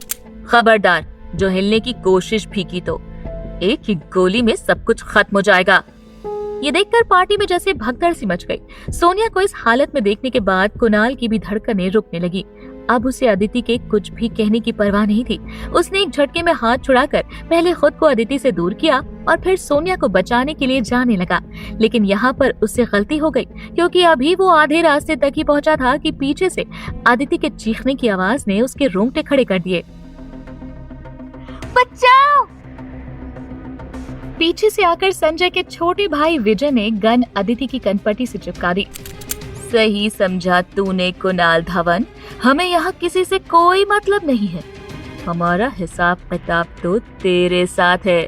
कुणाल जानता था कि ये लोग उसके हाथों से बिजनेस में मात खाए लोग थे, जो बदला निकालने के लिए यहाँ आए थे, और इस चक्कर में अब एक तरफ उसकी प्रेमिका और दूसरी ओर उसकी बीवी के सर पर मौत की तलवार लटक रही थी। वो बारी बारी से दोनों की तरफ देखता जा रहा था। देख क्या रहा है कुणाल धवन? अब तो इनमें से किसी एक की ही जान बचा सकता है। एक तरफ तेरी बीवी है तो दूसरी ओर प्रेमिका, जिनमें से एक का मरना आज तय है। अब तू ही फैसला कर ले कि तुझे इन दोनों में से कौन प्यारा है, संजय ने कहा। और उसके इतना कहते ही अदिति और सोनिया दोनों ही आस भरी नजरों से कुणाल की तरफ देखने लगी। संजय ने पिस्तौल सोनिया के सर पर रखी थी। उसके छोटे भाई विजय ने अदिति को निशाना बना रखा था। संजय ने कुणाल को अदिति और सोनिया के बीच चुनने के लिए कहा था। कुणाल बहुत बड़ी प्रॉब्लम में था। एक तरफ उसकी बीवी थी जिसे वो प्यार नहीं करता था, लेकिन जिसे बचाना उसका फर्ज था, तो दूसरी तरफ वो लड़की थी जिससे वो प्यार करता था, लेकिन अपनी बीवी को छोड़कर उसे बचाना समाज की नजरों में ठीक नहीं था। वो सोच में पड़ा हुआ था। सोनिया चिल्लाई, कुणाल, तुम सोच क्या रहे हो? मुझे चुनो, हम एक दूसरे से प्यार करते हैं, तुम ये कैसे भूल सकते हो? कुणाल अदिति की तरफ देख रहा था। अदिति कहीं न कहीं ये जानती थी कि कुणाल उसे नहीं चुनेगा। वो जानती थी कि कुणाल सोनिया से प्यार करता था। कुणाल कुछ सोच पाता उससे पहले ही भीड़ में से एक आवाज आई। लोग आपस में बात कर रहे थे। क्या लगता है कुणाल किसे चुनेगा, अपनी बीवी को या अपनी एक्स गर्लफ्रेंड को? किसी ने उसे जवाब दिया, मुझे तो लगता है कि कुणाल को अपनी बीवी को चुनना चाहिए। वैसे भी अच्छा नहीं होगा अपनी बीवी की जगह किसी और को चुनना। कुणाल सबकी बातें सुन रहा था। उसके दिमाग ने जैसे काम करना बंद कर दिया था। वो कोई फैसला नहीं ले पा रहा था। उसने अदिति की तरफ फिर से देखा। उसे अदिति में उस वक्त अपने बचपन की वही दोस्त दिख रही थी जिसके साथ वो खेला करता था। उसने अदिति की आंखों में आंखें डालकर देखा और तभी उसके मुंह से अचानक निकल गया, मैं सोनिया को चुनना चाहता हूँ। उसकी बात सुनकर सब हैरान थे। किसी को यकीन नहीं हो रहा था कि कुणाल ऐसा कर सकता था। भीड़ में एक औरत दूसरी औरत से धीरे से बोली, कैसा पति है ये? बेचारी अदिति की माँ नहीं है और अब पति भी उसे ऐसा मिला है जो उसकी जगह किसी और को चुन रहा है। सब नजरें अदिति की तरफ थी, लेकिन अदिति को इस बात से कोई फर्क नहीं पड़ रहा था। उसे देखकर ऐसा लग रहा था जैसे वो अपनी किस्मत से पहले ही सौदा कर चुकी थी। संजय उससे बोला, सौदा तो तुमने बहुत अच्छा किया है कुणाल, कहना पड़ेगा कि सोनिया चीज ही ऐसी है कि कोई भी उसे ही चुनेगा। उसकी बात पर विजय बोला, क्या बात कर रहे हैं आप भैया, ये अदिति भी कोई कम नहीं है। उसकी बात सुनकर संजय किसी बॉलीवुड के विलन की तरह हंसा और बोला, बात तो तू सही कह रहा भाई, कोई बात नहीं, एक लड़की कुणाल की और एक हमारी। ये कहकर उसने सोनिया को कुणाल की तरफ धकेला और वहाँ से अदिति को लेकर भाग गया। सोनिया सीधे कुणाल की बाहों में आकर गिरी। सोनिया उसके गले लगते हुए उससे बोली, मुझे पूरा भरोसा था कुणाल, तुम मुझे ही चुनोगे। मैं जानती हूँ कि तुम मुझसे बहुत प्यार करते हो और तुम मुझे कभी धोखा नहीं दे सकते। I love you Kunal. और ये कहकर सोनिया ने उसे चूम लिया। कुणाल ने उसे अपने से दूर किया। उसे उसका ऐसा करना समझ में नहीं आया। वो हैरान था। सोनिया उसकी तरफ देखे जा रही थी, लेकिन कुणाल के दिल में उस वक्त सिर्फ एक ही ख्याल था। कुणाल वहाँ से जाने लगा। सोनिया उससे बोली, कुणाल तुम कहाँ जा रहे हो? कुणाल उससे बोला, अपना फर्ज पूरा करने। सोनिया उससे बोली, मतलब? उसने जवाब दिया, मुझे अदिति को बचाना होगा। सोनिया उससे चिढ़कर बोली, तुम्हें उसे क्यों बचाना है कुणाल? मरने दो उसको, उससे हमें क्या लेना देना। कुणाल इस बात के जवाब में उससे बहुत कुछ कहना चाहता था, लेकिन उसके पास वक्त कम था। उसने उसे सिर्फ घूर कर देखा। उसके देखने में कुछ ऐसा था कि सोनिया एक पल के लिए सहम गई और कुणाल वहाँ से निकल गया। संजय तेज गाड़ी भगाए जा रहा था। इधर कुणाल ने अपने फोन का जीपीएस ऑन किया और उसने अदिति के फोन को ट्रेस किया। वो अदिति का पीछा अपनी कार में कर रहा था। उसे अदिति की बहुत फिक्र सता रही थी। उसका दिल बहुत घबरा रहा था। संजय और विजय अदिति को एक खंडहर से ऑफिस में लेकर पहुंचे। उन्होंने अदिति को एक कुर्सी से बांध दिया। संजय गुस्से में अदिति से बोला, जानती हो ये जगह कौन सी है? अदिति उस बात पर उन दोनों को देखती रही। विजय ने आगे कहा, ये हमारा पुराना ऑफिस हुआ करता था। ये वो जगह थी जहां हम दोनों ने अपनी कंपनी की शुरुआत की थी और सालों से काम कर रहे थे, लेकिन तुम्हारे पति की वजह से ये खंडहर में बदल गया। उसकी बात को आगे बढ़ाते हुए संजय बोला, तुम्हारे पति ने हमारे साथ बहुत बुरा किया है। उसने हमें सजा दी और पता है किस चीज के लिए? सिर्फ उसकी कंपनी के साथ 2 करोड़ का फ्रॉड करने के लिए। ये भी कोई बात होती है? 2 करोड़ तो वो चलते चलते कमा लेता। हमने चुरा भी लिए तो क्या फर्क पड़ गया? उसने पुलिस में कंप्लेंट कर दी थी। यहाँ तक कि उसने सरकार को ये तक बता दिया था कि जिस जमीन पर हमारा ऑफिस है वो गैर कानूनी है और उसके कारण उन लोगों ने हमारा ऑफिस तोड़ दिया। एक दिन हम ऊंचाई का आसमान चूम रहे थे और दूसरे ही दिन तुम्हारे पति के कारण हम जमीन पर गिर गए।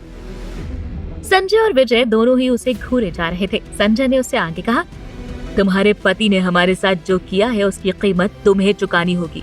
हम तुम्हारे बदले पहले उससे 50 करोड़ मांगेंगे और फिर तुम्हें वापस करने की जगह हम तुम्हें मार देंगे। वो दोनों अब अदिति के कुछ कहने का इंतजार कर रहे थे। उन दोनों को अदिति को दर्द और डर में देखने का बहुत मन था। वो जानते थे कि उनके दिल को बहुत सुकून मिलेगा उसे ऐसे देखकर, पर अदिति की आंखों में दूर दूर तक डर था ही नहीं। अदिति उनसे बोली, तुम्हें पता है आज तक कुणाल मेरे लिए सिर्फ मेरा पति था, मेरे बचपन का दोस्त। ना मुझे उससे प्यार था ना कुछ और, लेकिन आज मुझे उस पर बहुत प्राउड फील हो रहा है। उस पर नाज है क्योंकि वो तुम जैसे धोखेबाजों और मक्कारों को सबक सिखाता है। उसकी बात सुनकर संजय और विजय दोनों का मुंह खुला का खुला ही रह गया। इस तरफ कुणाल अपनी गाड़ी में था। वो जितनी जल्दी आ सकता था आना चाहता था। वो अपनी कार को बहुत तेज भगा रहा था, लेकिन जिस वक्त वो वहाँ से निकला था उस वक्त दिल्ली शहर में ट्रैफिक बहुत ही ज्यादा था। उस कारण उसकी कार बीच ट्रैफिक में फंस गई। उसने जीपीएस में देखा, अदिति की लोकेशन अब भी उससे बहुत दूर थी। अदिति के बारे में सोचकर कुणाल बहुत घबरा रहा था। संजय और विजय सोच भी नहीं सकते थे कि अदिति उन दोनों के मुंह पर उनसे ये बात कह देगी। उन्हें उम्मीद थी कि अदिति उनसे भीख मांगेगी उसे छोड़ देने के लिए, लेकिन यहाँ तो अदिति उन दोनों से ऐसे बात कर रही थी जैसे वो उनकी कैद में नहीं बल्कि वो दोनों उसकी कैद में थे। संजय गुस्से में अदिति को सबक सिखाने के लिए बोला, विजय इस लड़की को जरा बताना कि क्यों एक लड़की के लिए डरना जरूरी होता है। विजय उसकी बात समझ गया था। वो अदिति को देखकर मुस्कुराया और उसकी तरफ बढ़ने लगा। वो दोनों इस बार हमला अदिति की इज्जत पर करने वाले थे। कुणाल ट्रैफिक में फंसना और ज्यादा अफोर्ड नहीं कर सकता था। वो अपनी गाड़ी से निकला और भागकर आगे का रास्ता तय करने लगा। जैसे ही वो अपनी गाड़ी बीच ट्रैफिक में छोड़कर वहां से भागने लगा, लोग पीछे से उसे गाड़ी हटाने के लिए चिल्लाकर कहने लगे, लेकिन कुणाल के पास उस सब के लिए वक्त नहीं था। कुणाल अपना पूरा जोर लगाकर भाग रहा था, लेकिन कहीं न कहीं कुणाल भी ये जानता था कि जहां अदिति थी उसके लिए वहां इस तरह से सिर्फ भागकर पहुंचना लगभग नामुमकिन था। उसे रास्ते में एक बाइक मिली, वो उस पर बैठकर उसके साथ निकल गया। विजय संजय के कहने पर उसके पास आता जा रहा था। विजय का इरादा साफ था, उसका हमला अदिति की इज्जत पर होने वाला था। वो अदिति के बेहद करीब चला गया और उससे बोला, अदिति तैयार हो जाओ, जिंदगी भर मौत से बदतर जिंदगी जीने के लिए। वो अदिति की तरफ झुका। पीछे खड़ा संजय मुस्कुरा रहा था, लेकिन वो दोनों ही नहीं जानते थे कि अदिति कोई मामूली लड़की नहीं थी, वो शेरनी थी। वो एक ऐसी लड़की थी जिससे उन दोनों का ही सामना आज तक नहीं हुआ था। अदिति किसी पुरानी बॉलीवुड फिल्म की बेचारी लड़की नहीं थी। अदिति अपना बंधा हुआ हाथ कुर्सी के पीछे से खोल चुकी थी। उसे इस तरह से गांठ खोलने का तरीका उसकी पुलिस ट्रेनिंग में सिखाया गया था। अदिति ने अपने पास आते ही विजय के प्राइवेट एरिया पर जोर से एक लात मारी। विजय बुरी तरह से घायल होकर पीछे गिर गया। संजय उसे ऐसे देखकर हैरान था। संजय कुछ समझ पाता उससे पहले ही अदिति ने उसे धक्का दिया और उस खंडर कमरे से बाहर निकली और उसका दरवाजा बंद कर दिया। संजय और विजय घायल अंदर पड़े हुए थे। तभी वहां कुणाल पहुंचा। उसके साथ साथ वहां पुलिस भी आ चुकी थी। कुणाल ने अपने रास्ते में ही पुलिस को अदिति की लोकेशन के बारे में इन्फॉर्म कर दिया था। पुलिस के हेड अकबर को अदिति जानती थी। वो उन्हें देखकर बोली, आपके मुजरिम अंदर है अकबर सर। ऐसा सबक सिखाया है दोनों को कि अगली बार किसी लड़की से पंगा लेने से पहले 1000 बार सोचेंगे। अकबर उसकी बात सुनकर मुस्कुरा दिया। उसे अदिति का ये बेबाकपन बहुत अच्छा लगता था। वो अंदर गया और पुलिस संजय और विजय दोनों को वहां से लेकर चली गई। अब अदिति कुणाल की तरफ मुड़ी। कुणाल की आंखों में आंसू थे। कुणाल का दिल अब भी जोरों से धड़क रहा था। कुणाल उससे बोला, Aditi I am really sorry, मैंने तुम्हारी जगह उस वक्त सोनिया को चुना। उसकी बात सुनकर अदिति मुस्कुराई। वो उससे बोली, कुणाल तुम सॉरी क्यों कह रहे हो, जबकि मैंने ही तुम्हें उस वक्त मेरी जगह सोनिया को चुनने के लिए कहा था। हुआ ये था कि जब संजय और विजय अदिति और सोनिया के सर पर बंदूक रखे थे, तब अदिति और कुणाल दोनों ही क्लूलेस थे, दोनों ब्लैंक थे। तब अदिति को एक प्लान सूझा। वो जानती थी कि सोनिया सिर्फ फिल्मों में स्टंट कर सकती थी, असल जिंदगी में उसका किसी से भी लड़ना नामुमकिन था। असल जिंदगी में तो वो मोम की गुड़िया थी। इसलिए अदिति को ये अच्छे से पता था कि उसे ही कुछ करना था।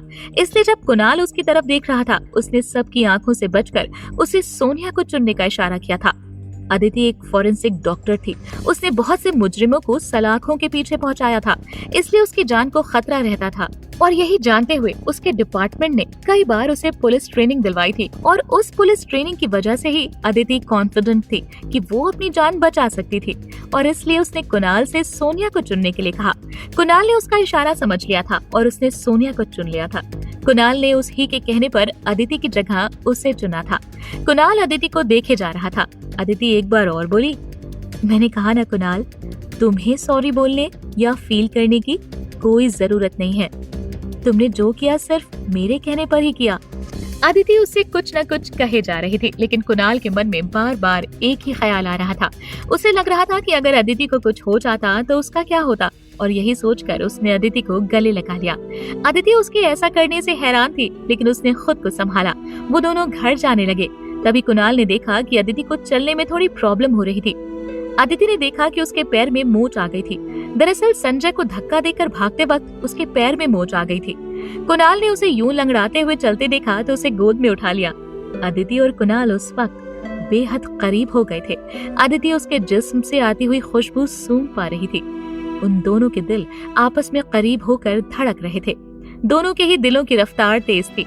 कुणाल के ऐसा करने के कारण अदिति जैसे मदहोश हो गई थी। उसका मन कर रहा था कि वो उसे चूम ले, लेकिन वो जानती थी कि इतने करीब होने के बाद भी उसके और कुणाल के बीच एक फासला था जो वो चाह कर भी तय नहीं कर सकती थी। कुणाल और अदिति के बीच कुछ देर पहले जो कुछ भी हुआ था वो होने के बारे में दोनों ही नहीं सोच सकते थे। दोनों एक दूसरे के करीब थे। जब कुणाल ने अदिति को अपनी बाहों में उठाया हुआ था, तब अदिति का मन उन दोनों के बीच के सारे फासले मिटाकर उसे चूमने को कर रहा था, लेकिन वो चाहकर भी ऐसा नहीं कर पा रही थी। साथ ही कुणाल को भी उसे लेकर कुछ अजीब महसूस हो रहा था। उसे समझ नहीं आ रहा था कि उसे अदिति को खोने का ख्याल क्यों सता रहा था। जहां एक तरफ अदिति और कुणाल अपने घर के रास्ते में थे, वहीं दूसरी तरफ सोनिया अपने घर पहुंच चुकी थी। वो बहुत उदास थी। उसकी दोस्त काजल उससे बोली, सोनिया, तुम इतनी परेशान क्यों लग रही हो? सोनिया उससे बोली, पता नहीं, मुझे बहुत टेंशन हो रही है कुणाल को लेकर। कैसी टेंशन? काजल, मैंने आज रात कुणाल की आंखों में कुछ ऐसा देखा था जिसे देखकर मैं थोड़ा घबरा गई थी। जिस तरह से वो अदिति को बचाने के लिए बहुत बेचैन था, मुझे समझ में नहीं आ रहा था कि उसे अदिति की इतनी परवाह क्यों थी। सोनिया, मुझे ऐसा लगता है कि तुम खामखा परेशान हो रही हो। तुम भी जानती हो कि कुणाल ने तुम्हें सबके सामने बचाया था। उसने अदिति की जगह तुम्हें चुना था। तुम भी जानती हो कि सब लोग उसके निकलने के बाद से यही कह रहे थे कि कुणाल शायद अब भी तुमसे प्यार करता है, क्योंकि उसने अपनी बीवी की जगह तुम्हें बचाया था। तो तुम्हें फिक्र करने की क्या जरूरत है? तुम देखना, कुछ ही दिनों में वो उस अदिति को छोड़कर तुम्हारे पास आ जाएगा। काजल मुस्कुराए जा रही थी, लेकिन सोनिया की टेंशन अब भी कम नहीं हुई थी। उसने मन ही मन सोचा, अब मैं तुम्हें कैसे बताऊं काजल कि कुणाल ने मुझे अदिति के कहने पर ही बचाया था। दरअसल जब अदिति कुणाल की तरफ इशारा करके उसे सोनिया को चुनने के लिए कह रही थी, तब सोनिया ने उसका वो इशारा देख लिया था और इसलिए उसे लग रहा था कि शायद कुणाल उससे दूर होने वाला था। ये बात सोनिया चाहकर भी अपनी दोस्त से नहीं कह सकती थी, क्योंकि वो नहीं चाहती थी कि उसे उसके सामने शर्मिंदा होना पड़े। कुणाल और अदिति जब अपने घर पहुँचे तो उन्होंने पाया कि अदिति का भाई सचिन वहाँ आया हुआ था। अदिति को कार से उतरते हुए देखकर सचिन उसकी तरफ भागा। उसने उसे गले लगा लिया और उसे बोला, थैंक गॉड तुम ठीक हो। तुम्हें पता है मैं कितना घबरा गया था। तुम्हें कुछ हो जाता तो? अदिति किसी बच्चे की तरह उसे देखकर मुस्कुराई। वैसे तो सचिन उसका सौतेला भाई था, उसकी दूसरी माँ का बेटा, लेकिन वो दोनों एक दूसरे से सगे भाई बहन से भी ज्यादा प्यार करते थे। अदिति किसी बच्चे की तरह मुस्कुराई और उससे बोली, ऐसे कैसे होता भैया? आपने अपनी आदू को इतना कमजोर समझ रखा है क्या? आपको देखना चाहिए था कि मैंने उन लोगों की कैसे हालत टाइट की थी। क्यों करती है आदू तू ऐसा? तू जानती है ना कि अगर तुझे कुछ हो गया तो मैं जी नहीं पाऊंगा तेरे बिना। अदिति ने एक बार फिर अपने भाई को प्यार से गले लगाया और उससे बोली, भैया मुझे कुछ नहीं होगा। मैं किसी से नहीं डरती और ना ही कोई मुझे छू सकता है। ये बात कहकर अदिति मन ही मन मुस्कुराई और खुद से बोली, कैसी बातें कर रही है अदिति तू? कहती है कि तू किसी से नहीं डरती, लेकिन अपने ही पिता से जान बचाती फिरती है। दुनिया के लिए जो शेर है वो अपने ही घर में शिकार है। शायद तेरी किस्मत में यही है। सचिन अदिति से बोला, आदू मुझे लगता है कि तू बहुत थक गई है और तुझे अब जाकर आराम करना चाहिए। अदिति इस बात पर फिर से बच्चों जैसे मुस्कुराते हुए सचिन से बोली, लेकिन भैया मैं आपके साथ टाइम स्पेंड करना चाहती हूँ। सचिन ने उसे किसी बड़े भाई की तरह नहीं, किसी माँ की तरह डांटते हुए कहा, मैंने कहा ना तू सोने जा। उसकी इस बात के आगे अदिति कुछ नहीं कह पाई और वहाँ से अपने कमरे में चली गई। अदिति के वहाँ से जाने के बाद सचिन कुणाल की ओर मुड़ा। कुणाल अब तक चुपचाप खड़ा दोनों भाई बहन की बातें सुन रहा था। वो अब भी शर्मिंदा था अदिति की जगह सोनिया को चुनने को लेकर, इसलिए वो सचिन का सामना नहीं कर पा रहा था। उसके दिल में सचिन को लेकर इज्जत थी और इसलिए वो सचिन से बोला, भैया आप कुछ लेंगे, चाय या कॉफी? सचिन ने उसकी तरफ देखा। उसका मन तो नहीं था वैसे चाय पीने का, लेकिन उसने सोचा कि इस ही बहाने उसकी कुणाल से थोड़ी बात हो जाएगी। सचिन बोला, कॉफी साउंड्स गुड। सचिन और कुणाल थोड़ी देर खामोश बैठे रहे। फिर कुणाल उससे बोला, भैया आज जो कुछ भी हुआ है उसके लिए मैं शर्मिंदा हूँ। नहीं, ऐसा कुछ होने की जरूरत नहीं है, मैं समझ सकता हूँ। अदिति भी ना बच्ची है, जाने क्या क्या करती रहती है। उन दोनों के बीच थोड़ी और देर के लिए सन्नाटा हो गया। कुणाल उससे बोला, वैसे आप फिक्र मत करना, आज जो भी हुआ है वो मीडिया में नहीं आएगा। I'll make that sure। Sachin ने उसकी तरफ देखा और उससे बोला, मुझे तुम पर पूरा भरोसा है, तभी तो अपनी बहन दी है मैंने तुम्हें। ये कहकर वो वहाँ से चला गया। सचिन के जाने के बाद कुणाल ने अपनी पीए दिव्या को कॉल किया। उसने दिव्या से कहा, दिव्या आज पार्टी में जो कुछ भी हुआ है मेरे, सोनिया और अदिति के साथ, वो कल किसी भी न्यूज़पेपर या टीवी पर नहीं आना चाहिए। मेक श्योर किसी पेपराजी को ये पता न चले। दिव्या कुणाल से बोली, डोंट वरी सर, मैं ऐसा कुछ नहीं होने दूंगी। उसकी ये बात सुनकर कुणाल फोन रखने ही वाला था कि वो उससे बोली, सर, मुझे एक और बात कहनी थी आपसे। हाँ बोलो दिव्या। सर, वो सोनिया मैम आपको कॉल करने की बहुत देर से कोशिश कर रही हैं। आपका कॉल नहीं लग रहा था तो उन्होंने मुझे आपको कॉल करके उन्हें कॉल करने के लिए कहा था। कुणाल ने दिव्या की बात सुनी और फोन काट दिया। उसे समझ में नहीं आ रहा था कि वो सोनिया को कॉल करे या नहीं। आज जो भी तमाशा हुआ था वो उससे बहुत थक गया था और उसकी थकान सिर्फ फिजिकल नहीं थी, इमोशनल भी थी। किसी के लिए भी जो कुछ हुआ था आसान नहीं था। अदिति कुणाल तो जानते थे कि उसने सोनिया को अदिति के कहने पर चुना था, लेकिन दुनिया के सामने उसकी इमेज खराब हो गई थी। उसे डर था कि उसकी मॉम को अब उस बारे में पता चलेगा तो वो क्या कहेंगी। कुणाल अपने ख्यालों में गुम था। अदिति को भी नींद नहीं आ रही थी। वो जैसे ही आंखें बंद करने की कोशिश कर रही थी, उसे कुणाल दिख रहा था। उसके दिलो दिमाग में कुणाल से आती खुशबू समा गई थी। किसी टेप की तरह उसके दिमाग में वो सीन बार बार चल रहा था। वो बार बार उस टाइम के बारे में सोच रही थी जब कुणाल ने उसे अपनी बाहों में उठा लिया था। अदिति ने याद किया तो उसे एक और बात थोड़ी अजीब लगी। कुणाल ने अदिति को देखकर उसे गले लगा लिया था। उस वक्त अदिति ने उसकी आंखों में कुछ देखा था। अब तक वो सोचती आ रही थी कि उसके लिए वो सिर्फ एक कॉन्ट्रैक्ट बीवी थी, लेकिन उसके उस तरह से उसे गले लगाने के बाद उसे उन दोनों के बीच में कुछ बदला हुआ सा महसूस हुआ। उसे अचानक लगा कि कुणाल और वो कुछ और करीब आ गए थे। कुणाल की आंखों में कुछ तो था जो बता रहा था कि अदिति उसके लिए मायने रखती थी। अदिति का अचानक मन किया कि वो कुणाल से बात करे। कुणाल को भी नींद नहीं आ रही थी। वो अपने लिविंग एरिया में बैठकर ड्रिंक पी रहा था। उसकी आंखों से भी नींद गायब थी। न जाने क्यों उसका मन सोनिया से बात करने का भी नहीं कर रहा था। उसने सोचा था कि वो थोड़ी ड्रिंक्स लेकर उसे फोन कर लेगा। वो अपने ख्यालों में खोया हुआ ही था कि उसने देखा कि अदिति नीचे उतर कर आ रही थी। अदिति को देखकर वो बोला, तुम सोई नहीं अब तक? नींद नहीं आ रही थी मुझे। डू यू माइंड अगर मैं थोड़ी देर यहाँ तुम्हारे साथ बैठ जाऊं? कुणाल और अदिति का दिल जोरों से धड़क रहा था। कुणाल के दिल में आज जो कुछ हुआ था उसके कारण थोड़ी झिझक थी, लेकिन वो उससे बोला, हाँ ये भी कोई पूछने की बात है? अदिति मुस्कुराकर उसके सामने वाले सोफे पर बैठ गई। दोनों कुछ पल के लिए खामोश थे। दोनों में से किसी को कुछ समझ नहीं आ रहा था कि बात की शुरुआत कैसे करें। कुणाल के मन में कहीं न कहीं अपने दिल में उमड़ती फीलिंग्स को लेकर डर भी था और कंफ्यूजन भी। थोड़ी देर बाद चुप्पी तोड़ते हुए कुणाल ने उससे पूछा, Aditi, do you want a drink? उसकी बात सुनकर अदिति ने हाँ में सर हिलाया। कुणाल ने अदिति के लिए एक ड्रिंक बनाया और उसे दी। अदिति और कुणाल कुछ देर तक खामोश बैठे रहे। दोनों को अब तक समझ नहीं आ रहा था कि आगे क्या बात करें और कैसे करें, पर शायद वो लम्हा इतना हंसी था कि वो दोनों एक पल के बाद खुद ही बातें करने लगे। शायद ये वक्त का ही कमाल था। कुणाल अदिति की तरफ देखे जा रहा था। वो उससे बोला, वैसे अदिति, मैंने ये नहीं सोचा था कि तुम सुपर वुमेन निकलोगी। मतलब आज क्या धोया है तुमने उन संजय और विजय को? चेहरा देखने लायक था उन दोनों का। जब पुलिस उनको लेकर जा रही थी, हालत खराब हो रखी थी उन दोनों की।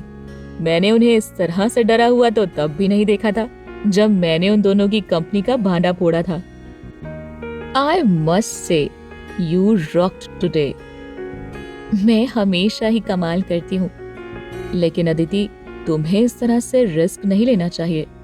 उसकी बात सुनकर अदिति का चेहरा एकदम से उतर गया। उसे कोई बात याद आई। वो उदास आंखों से कहीं देखने लगी। वो उससे बोली, तुम नहीं जानते कुणाल कि जिन बच्चों की माँ नहीं होती उनके लिए सारी जिंदगी ही रिस्क बन जाती है, इसलिए उन्हें इस तरह के छोटे मोटे खतरों से डर नहीं लगता।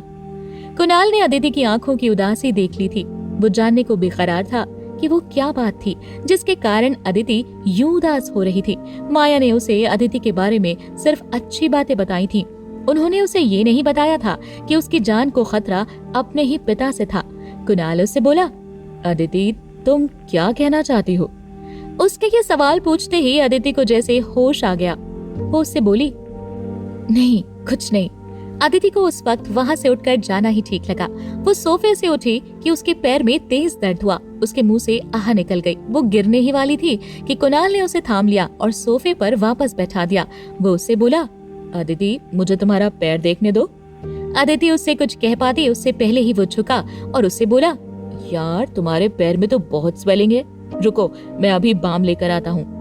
अदिति उसे रोक पाती या कुछ कह पाती उससे पहले ही कुणाल वहां से चला गया।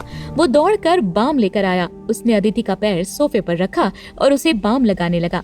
ऐसा करते हुए उन दोनों की सांसें एक दूसरे से उलझ रही थी। कुणाल के हाथ किसी बर्फ की तरह अदिति के तपते बदन पर पड़ रहे थे। अदिति की सांसें तेज चलने लग गईं। कुणाल और अदिति एक दूसरे के पास आते जा रहे थे।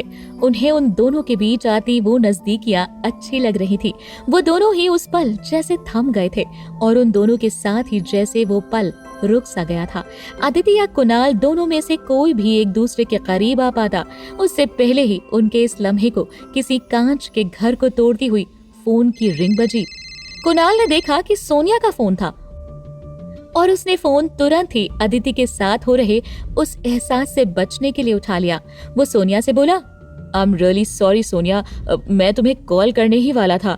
और ये कहकर वो उससे बात करता हुआ वहां से चला गया। और इधर अदिति का जैसे कोई ख्वाब टूट गया था। उसे एक पल के लिए लगा था कि वो कुणाल के करीब आ गई थी, लेकिन दूसरे ही पल वो उसके दिल से मीलों दूर भी हो गई थी। अगले दिन अदिति अपने कमरे से निकल रही थी, तब उसे उसके बटलर साइमन ने देखा। उसे अदिति और कुणाल का अलग अलग रूम में रहना अच्छा नहीं लग रहा था। वो दोनों माया के जाते ही अलग अलग रूम में सोने लग गए थे।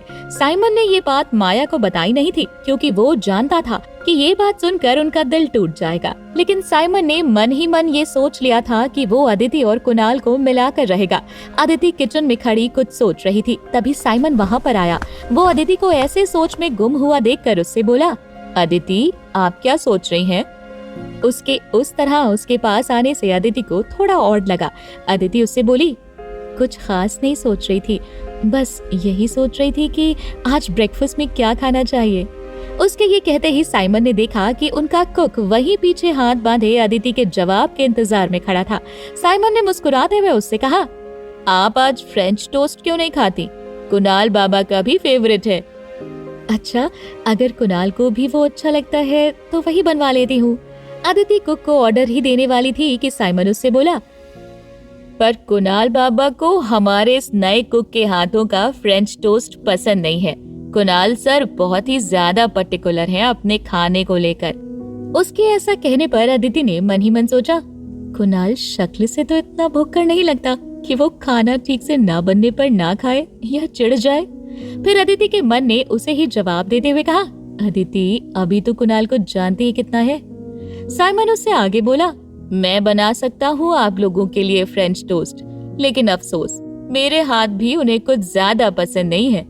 अदिति समझ गई थी कि साइमन क्या चाहता था। उसे समझने में देर नहीं लगी। ये सब साइमन का बहाना था जिससे अदिति कुणाल के लिए अपने हाथों से ब्रेकफास्ट बनाए। अदिति को लग रहा था कि शायद ये माया का ही आइडिया हो। अदिति उससे बोली, कोई बात नहीं साइमन अंकल, मैं बना देती हूँ कुणाल के लिए फ्रेंच टोस्ट। मुझे उम्मीद है कि मेरे हाथ का फ्रेंच टोस्ट वो बिना शिकायत के खा लेगा। ये कहकर अदिति मुस्कुराई। साइमन भी मुस्कुरा रहा था। उसका प्लान कामयाब हुआ था। अदिति ने कुणाल और अपने लिए ब्रेकफास्ट बनाना शुरू किया। जब कुणाल ब्रेकफास्ट टेबल पर आया तो अदिति भी उसके पास आकर बैठ गई। कुक ने उन दोनों को ब्रेकफास्ट सर्व किया। कुणाल ने अपने फ्रेंच टोस्ट का एक बाइट लिया और कुक से कहा, अरे वाह, ये तो बहुत ही कमाल का फ्रेंच टोस्ट है। तुमने आखिर मेरे पसंद का फ्रेंच टोस्ट बनाना सीख ही लिया। मेरा तो मन कर रहा है मैं तुम्हारे हाथ चूम लूं। कुक इस बात पर उससे बोला, सर मैंने नहीं, अदिति मैडम ने बनाया है ये टोस्ट। कुणाल ये बात सुनकर थोड़ा झेप गया। उसने अभी अभी कुक का हाथ चूमने की बात की थी और अब वो अदिति की तरफ देखे जा रहा था। वो अदिति से बोला, thank you for this. Aditi उसकी बात पर बस मुस्कुरा दी। कुछ देर बाद अदिति अपने डिपार्टमेंट में पहुंच चुकी थी। उसके फॉरेंसिक डिपार्टमेंट में घुसते ही उसे राहुल मिला। उसे वहां देखकर वो बोली, तो मिस्टर राहुल, आज कितने मर्डर हुए हैं? कितनी बॉडीज रखी हैं अंदर पोस्टमार्टम के लिए? अदिति, आज तुम्हारी किस्मत खराब है, आज एक भी बॉडी नहीं आई है। इस बात पर थोड़ा सा अदिति शॉक हो गई। अरे, इसमें मेरी किस्मत खराब कैसे हुई? अब तुम तो ठहरी वर्कोहॉलिक लड़की, बिना काम किए कैसे रहोगी आज? अदिति उसकी बात पर हंस दी। तुम भी ना राहुल, कुछ भी बकवास करते रहते हो। राहुल उससे आगे कुछ कहता इससे पहले ही उसे कोई कॉल आ गया और वो कहीं चला गया। अदिति अपने केबिन में बैठी हुई थी। आज उसके पास कोई खास काम नहीं था, इसलिए वो अपने फोन पर सोशल मीडिया चला रही थी। अचानक उसकी नजर सोनिया को लेकर चल रही वायरल पोस्ट पर पड़ी। उस पोस्ट में सोनिया की वही तस्वीर थी जिसमें वो बेहद नशे में दिख रही थी। ये वही तस्वीर थी जो थोड़े दिन पहले पेपर में छपी हुई थी। उस पोस्ट पर लिखा हुआ था, हमारे दिलों में बसने वाली सोनिया का जिस भी लड़की की वजह से दिल टूटा है, हम उसे छोड़ेंगे नहीं। अदिति ने देखा कि वो पोस्ट सोनिया के फैन पेज से गया हुआ था और वहाँ उस लड़की के बारे में बहुत फालतू बातें लिखी हुई थी जिससे कुणाल ने सोनिया को छोड़कर शादी की थी। अब तक मीडिया में लोग ये नहीं जानते थे कि वो लड़की अदिति थी। कुणाल ने अदिति की खातिर ही ये बात फैलने नहीं दी थी। वो जानता था कि सोनिया के फैंस उसके लिए मुसीबत पैदा कर सकते थे। अदिति ने उस पोस्ट पर लिखे कमेंट्स में से एक कमेंट पढ़ा, जिस किसी लड़की ने भी सोनिया से उसका प्यार छीना है, हम उसे छोड़ेंगे नहीं। चलो सोनिया के सारे फैंस, हम उस लड़की के बारे में पता करते हैं और उसे सबक सिखाते हैं। अदिति ने देखा कि उस कमेंट का 1 लाख से ज्यादा लोगों ने सपोर्ट किया था। उससे उन लोगों पर गुस्सा आ रहा था। वो मन ही मन बोली, अजीब लोग हैं ये। प्यार कुणाल और सोनिया का था, ब्रेकअप उन दोनों का हुआ, शादी करने का फैसला कुणाल का था और ये लोग पीछे मेरे पड़े हैं, मुझे फालतू बातें कह रहे हैं। ये लोग तो इतना भी नहीं जानते कि मैं और कुणाल सिर्फ 2 साल के लिए इस शादी में है। उसके बाद कुणाल वापस इस सोनिया के पास ही जाने वाला है। सच में कुछ लोगों को बस ट्रोल करने में मजा आता है। ये कहकर उसने अपना फोन साइड में रख दिया। कुणाल सोनिया के साथ था। वो दोनों सोनिया के घर पर थे। वो उससे बोली, कुणाल ये कब तक चलेगा? हम दोनों कब तक यूं छुप छुप कर मिलेंगे? कुणाल की आंखों में उसकी बात सुनकर उदासी थी। वो बोला, मैंने तुम्हें बताया ही था ना सोनिया कि मैं मजबूर हूँ। मैं मॉम को मना नहीं कर सकता था, इसलिए मुझे ये सब करना पड़ रहा है। वैसे भी मेरा यकीन करो, ये सब सिर्फ 2 साल की ही बात है, उसके बाद तो हम दोनों साथ ही हो जाएंगे। इस बात पर सोनिया उससे बोली, कुणाल ऐसा क्या हो जाएगा 2 साल में? तुम्हें क्या लगता है जब तुम्हारी मॉम को पता चलेगा कि तुम अदिति को छोड़ दोगे 2 साल बाद, तो क्या उन्हें अच्छा लगेगा?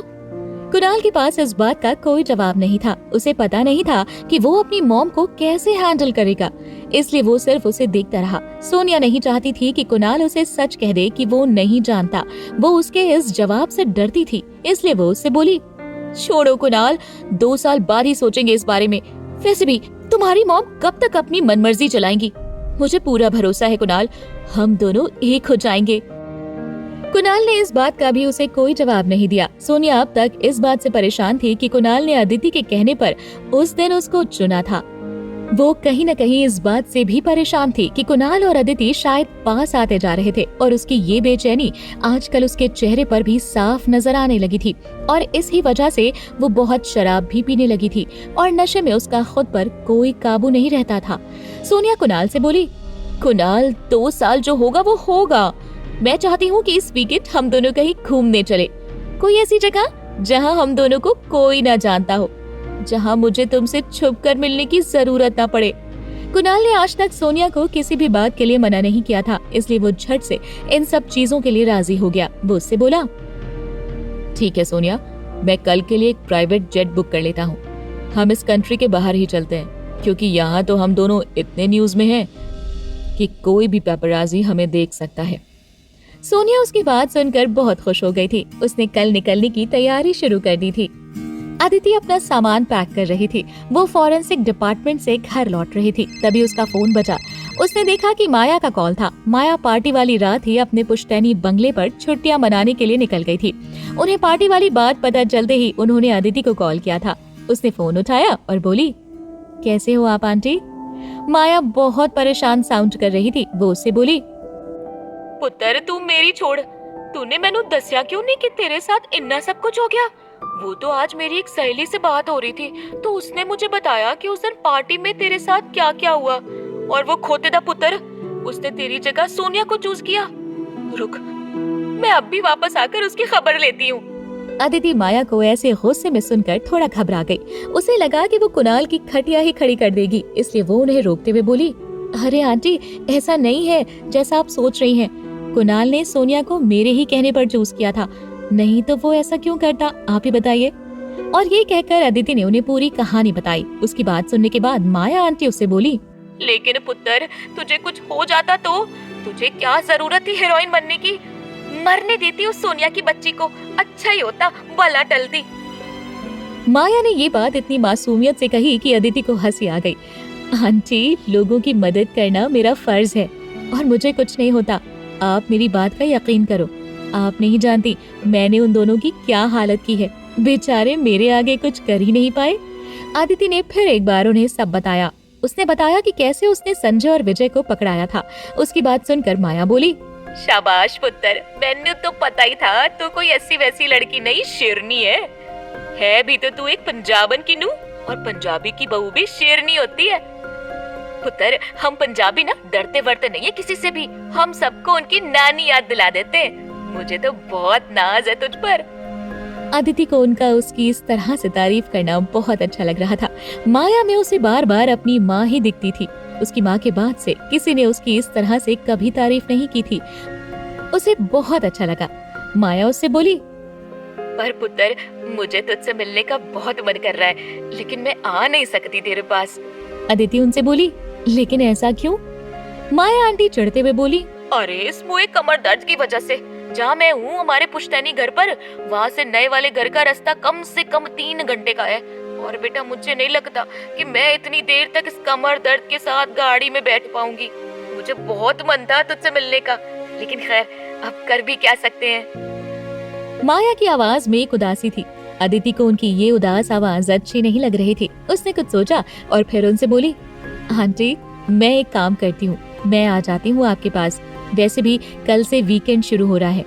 माया की उदास आवाज में उसकी बात सुनकर एकदम जोश भर गया। वो उससे बोली, सच पुत्र, ये तो तूने बड़ी चंगी गल की थी। तू झट से आजा मेरे कोल। आदिति ने उनसे बात खत्म करके फोन रख दिया। लेकिन अब भी एक प्रॉब्लम थी, वो वहाँ अकेले नहीं जा सकती थी। वो घर लौटी तो उसने देखा कि कुणाल अपने कमरे में अपना सामान पैक कर रहा था। उसे एक पल के लिए लगा कि शायद माया ने उसे भी कहा होगा आने के लिए, इसलिए वो उससे बोली, तो तुम भी चल रहे हो मेरे साथ कल? तुम्हारे साथ? मैं तो कल सोनिया के साथ जा रहा हूँ। कुणाल, मैं कल माया आंटी के पास जा रही हूँ। उन्होंने मुझे बुलाया है, लेकिन मुझे नहीं लगता मेरा ऐसे अकेले जाना ठीक होगा। उन्हें बहुत अजीब लगेगा अगर मैं वहाँ तुम्हारे बिना गई तो। मैं तुमसे साथ चलने के लिए पूछने आई थी, लेकिन मुझे लगता है कि तुम नहीं आना चाहोगे। कुणाल उसकी तरफ देखता ही रह गया। वो अपनी माँ का दिल नहीं दुखा सकता था और वो ये भी नहीं चाहता था कि उन्हें लगे कि अदिति और उसके बीच कोई प्रॉब्लम होने के कारण वो उसके साथ नहीं आया। इसलिए उसने अदिति के साथ जाने के लिए हाँ कह दी। कुणाल ने अदिति को हाँ तो कह दी थी, लेकिन अब भी उसके लिए एक बहुत बड़ी जंग बाकी थी। उसे इस बारे में सोनिया को बताना था।